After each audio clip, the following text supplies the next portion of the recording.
Warning. Incoming game over. Warning. Incoming game over.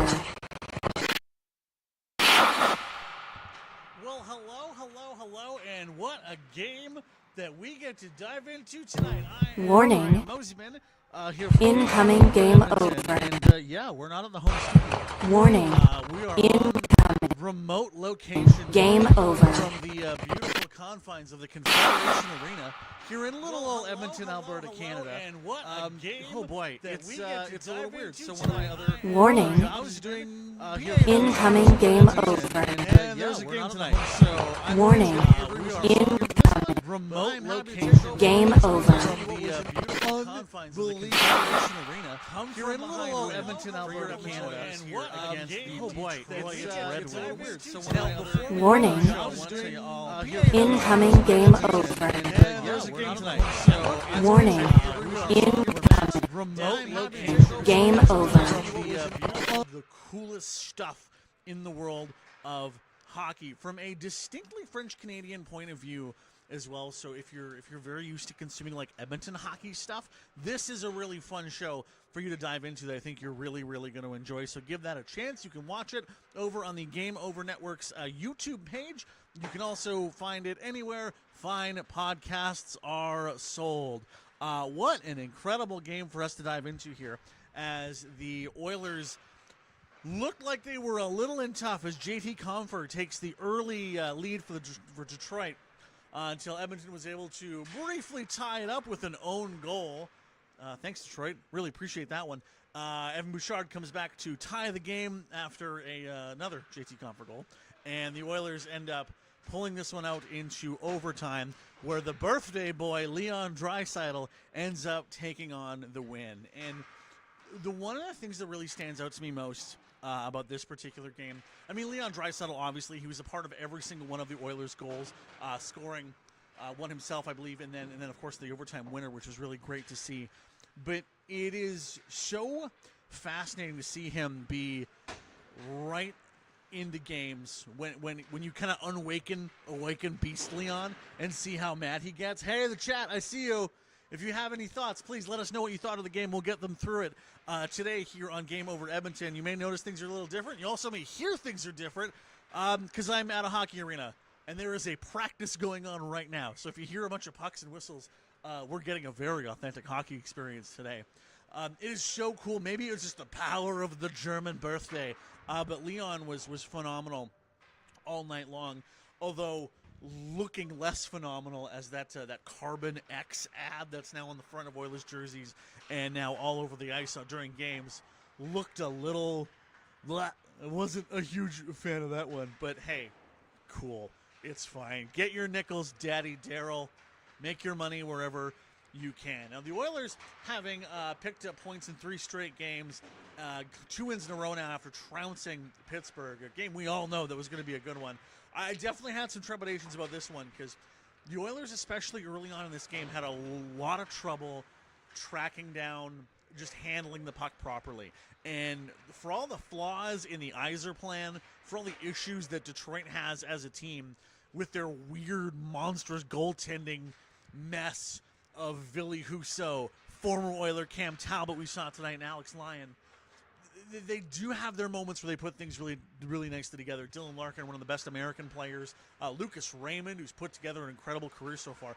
This really had all the potential to be a trap game for the Oilers, and being able to pull out this win is huge because after that early season slide, they're right back in the thick of it standings-wise. But aside from Leon, if you have any thoughts on this one, chat, let us know. Post it up in the YouTube chat here as we go. Let us know. We'll get to your thoughts, feelings, opinions on this particular game. There's one player I want to dive into as a puck narrowly whizzes by the booth here as we are broadcasting live on location at Edmonton's Confederation Arena.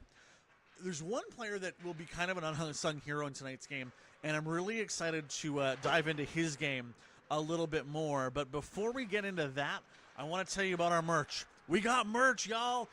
Whether it's the kind of goalie design, whether it's the retro skater design, whether you want to get one with like their classic kind of robot logo, we have tons of merch available. You can find it all over by going to GameOverNetwork.com.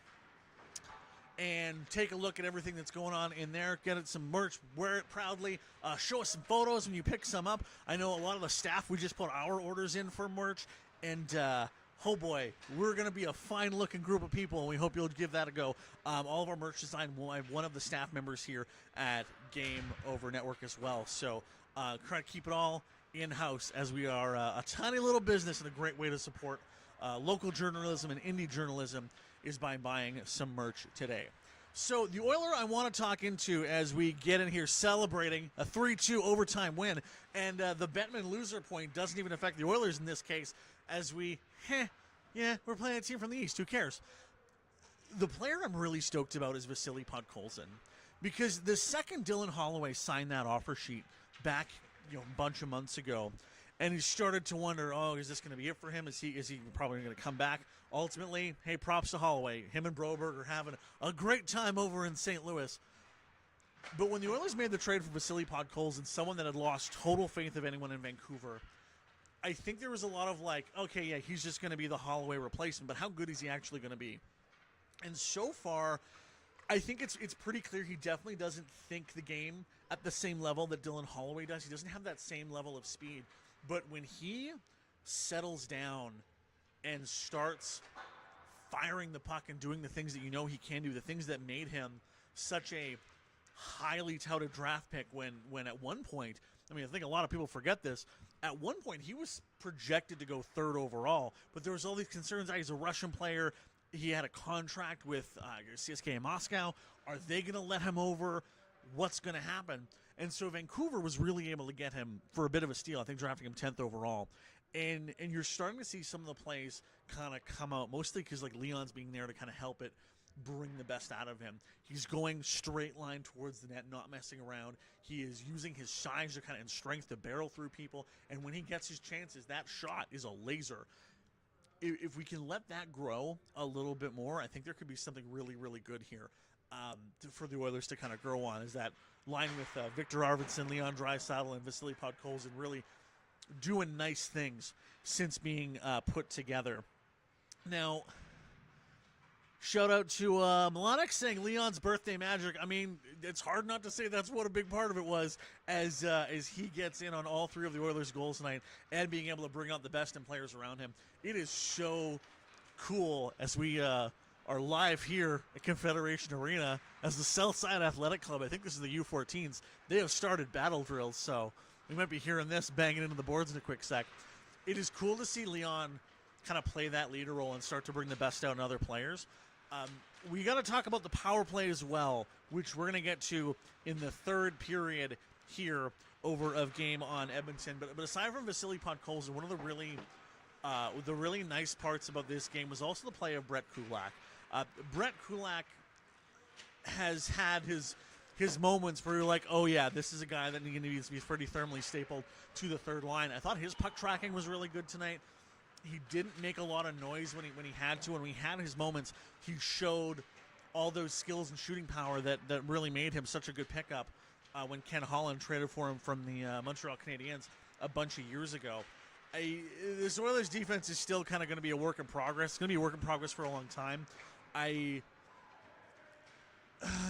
That one Darnell Nurse penalty in the third period that gave Detroit a chance to really kind of put this game away that they were ultimately unable to capitalize on. I don't know what you're doing, Darnell. I really don't. His play is definitely an uptick over what it was last year. Although when you hear all the worries about how much he was dealing with injury, I think that makes a lot of sense that he is performing a little bit better. But, unfortunately, you're forever, if you're Darnell Nurse, going to be tied to that contract number and only able to perform so much outside of that space because of the deal you ended up signing, and he ended up signing in that weird summer when Seth Jones and Zach Werenski were just making absolute bank. Still, God, that's so much money. As we move on into the third period here of Game on Edmonton, I would love to dive into what the chat really thought of tonight's game. If you have any thoughts, feelings, opinions on this one, please let us know. Pop your comments up in there. It's so interesting to see Oilers Twitter go absolutely bonkered when the silliest stuff starts to come up. When Detroit went up, he was like, oh, here goes another one. The losing streak has started. It's going to go to heck. What's going to happen? And then you get the pull out, and suddenly Oilers Twitter, we're like, oh, yeah, no, everything's fine. We're not that freaked out. It's cool. Don't worry about it, everybody. So, love to hear your thoughts over in the chat for this particular game. Bob Stauffer had a really fascinating tweet just a little bit ago as Leon comes in with a game-winning goal in overtime. Great pass by Matthias Ekholm, by the way. So in this whole game, Leon Draisaitl, 2 goals, 1 assist, 3 points. Evan Bouchard as well. 1 goal, 1 assist, 2 points. And Connor McDavid, 2 points for assists on the night as well. Calvin Pickard, if the Oilers don't have Calvin Pickard in that game, I don't know where this one's going, because he is showing again and again and again what a shrewd pickup that kind of was.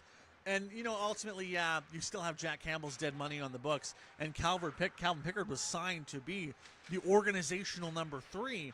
Even with all that being out there in the world, he still was able to put together a really good performance. He's kind of settled into his own. I mean, what do we always say? Goalies are voodoo?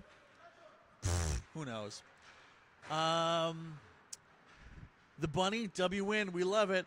Melanek again, so the Oilers had less hits and had way more giveaways. If they play a top 10 team, they need to wake up sooner.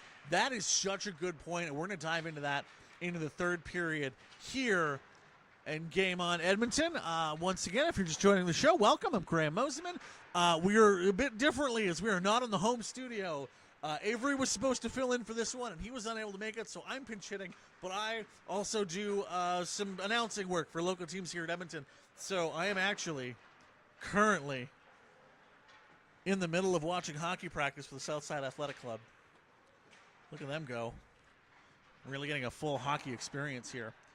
In the Oilers not being a very high-hitting team right now, that Melanek brings up really smartly in the chat, I go back and forth on during the regular season how much of that is needed. I think you definitely saw in the playoffs, especially against Florida and Dallas, as this game started to go on, as the series started to go on, that the Oilers' tiredness was really starting to show through. I'm wondering if they're almost hitting less to kind of save their body a little bit more for the longer run that you all assume and we all assume and hope is coming. I could see that being a part of it.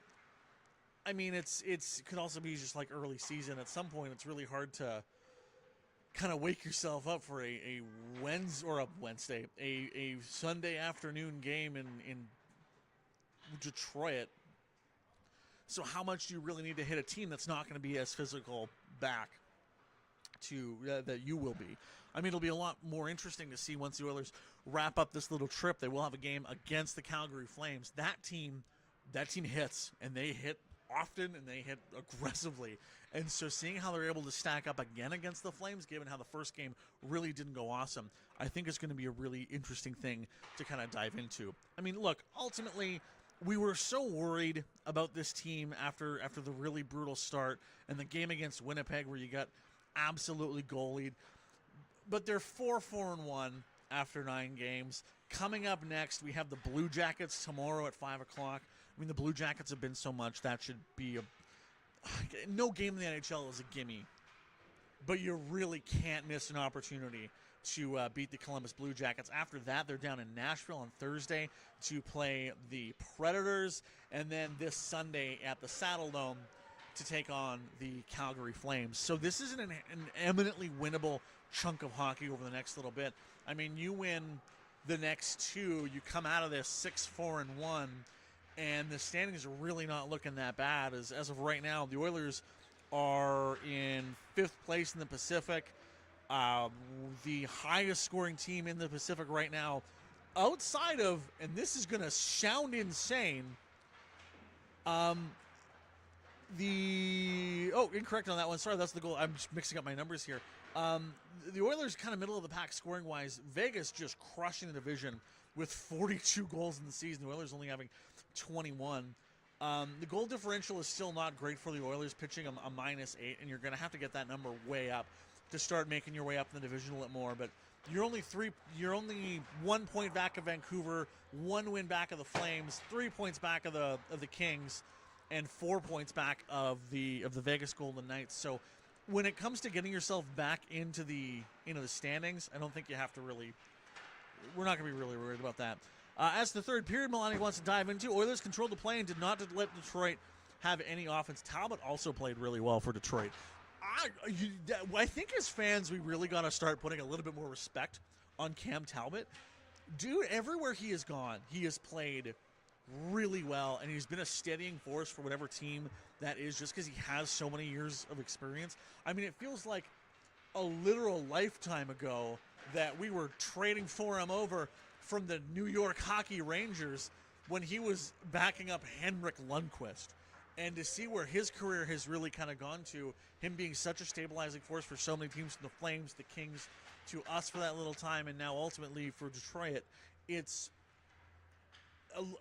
so cool to see how his career has continued, and goalies being voodoo is always going to be a part of it. But with the third period tonight, Edmonton really nicely did what they did against Pittsburgh. They locked things down. They played it smart. They didn't let things get too crazy and weird, and were able to fight their way back into this game and get through some pretty key moments to end up picking up the win. So really, aside from not waking up a little bit sooner, which has always been a problem with these Oilers teams, and always a problem with afternoon starting games, all good signs pointing in here. And we have a really nice chunk of schedule coming up in the next little bit. As a puck wires by my head here at Confederation Arena, as this episode of Game Over Edmonton is on the road. It's going to be a good chunk of hockey here. I think it's going to be really, really, really fun to watch. Things are going to get really spicy coming up 1 week from today, when the Oilers and the Flames will go to battle at the Saddle Dome for the final game of their road trip. So as we're going to move to the overtime segment of this show, and also wrap things up by talking about overtime specifically here. I mean, it was short. There was only so much overtime to be able to talk about when you had a very small chunk of the power play continue to carry through. Oilers getting a little bit reset and having Leon score that particular goal. Oilers did well from Mladic again, but it's nothing to applause in my opinion. First shot went in, and they were basically were only chasing the entire game until overtime. It's hard to win when you're demotivated. Yeah, that is true, but you were still, what's the hallmark of a great team? It's when you're being able to pull wins out against when you in situations you probably shouldn't be, and beat teams you should be beating in the standings. Both of those boxes, I think you check off nicely for the Oilers here. The power play is still an issue. I mean, I know it was overtime, and the power play barely carried over, but it kind of ties into it, in my opinion. The move to have Arvidsson and Skinner play with everyone else, it came a little bit too late, in my opinion. I think you really need to move Nugent Hopkins off that one. I don't want to say permanently, but really kind of put him aside.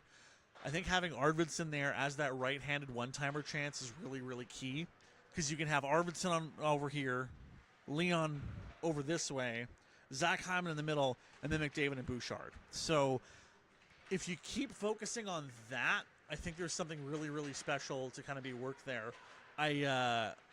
This power play is such a weird mess when you've been such a juggernaut for so long and the league has kind of figured it out. So with that, we'll probably wrap this show up. If anyone has any final thoughts in the chat, please let us know. We'll get to as many as we can. I do want to tell you about our Patreon and our LaRouche as well. 2 different crowdfunding options if you would like to support the journalism we have here. As you can support us in a whole bunch of different ways. We're going to have a lot of special giveaways and special things for Patreon folks. I have a couple Patreoners, supporters that are actually playing in the Game Over Fantasy League, which I need to check my scores, but with Leon's great performance, I may have come back to win my week. We'll find out. Melodic pops up again. As for the OT segment, the Oilers had a sick play. It was a beauty to watch from Ekholm. Man, Matthias Ekholm rocks. I think you'd be hard-pressed to find a trade in the last 10 years of Oilers hockey that's been that good. you have so many of our great players that we've kind of joined this team have come over by a free agency and drafting. Trading has not been this team's strong suit, but man, Ekholm, I am astonished at how well he continually plays. I mean, it feels like not even that long ago he was crushing it for the Nashville Predators against the San Jose Sharks on Nashville's way to their last Stanley Cup final appearance. How many bajillion years ago that is? I mean, how old is Matthias Ekholm? I'm gotta guess like 34? Maybe? Like, I'm gonna age Google this one on the fly here. Matthias Ekholm age, he is 34 years old. That man was born in the 1990s. May 24th, 1990. And for a hockey player, so many times we cast them off as dead as by the time they hit 30. It's so rad to see Ekholm crushing it at such a high level game after game after game. We're going to go one more time in the chat. If you have any thoughts, feelings, emotions you want to get off your chest before this game, before we wrap up this edition of Game Over Edmonton, post them up. We'd love to hear what you thought, things that really stuck out for you, things you hated, things you're worried about as the Oilers now head off to Columbus and Nashville for the next couple of games. No, chat, I think we're good. The Bunny, you're right, we got another win. We got Leon's birthday magic, and thanks to Melodic for popping up. We always appreciate to see you here over with Game on Edmonton. I'm Graham Mosimann. Wanted to say thanks again for joining us on this show, live on location from the beautiful Confederation Arena, because, hey, in this economy, you got to work 17 jobs. One final question before we wrap from Melodic once again. Okay, so lastly, what would you say is the biggest weakness and strength of the Oilers now after this one? I mean, our biggest strength is still the thermonuclear power of the fully armed and operational battle station when you have McDavid and Draisaitl going at the same time, whether they're on separate lines, whether they're on the same line. Once you have those two players cooking, there is literally no one in the NHL that can stop what they do when they are playing at their peak. Point blank, full stop. They're always going to be the peak for this Oilers team. The biggest weakness, it's a toss-up for two things. On one hand, I want to say the kind of mental acuity to start games on time and with the intensity that's needed. Also, the defense again. I mean, there was a couple times where Calvin Pickard was kind of left out to dry on his own, and he had to do anything to keep the Oilers in it, and he did, and he played really well. When the defense isn't as skilled as it potentially could be. So between the defense and the mental side, I think I'm going to default to saying it's the mental side of not being able to start games when you need to, and also playing down to your opponent. I mean, you should win that game against Columbus, but I think that's this is probably kind of a hokey take, but that's the trap game of all trap games, because that is a team that everyone is writing off right now because of just all the awful stuff they've been through. They're not the most skilled team in the world. I mean, when your best offensive forward is a very young Adam Fantilli,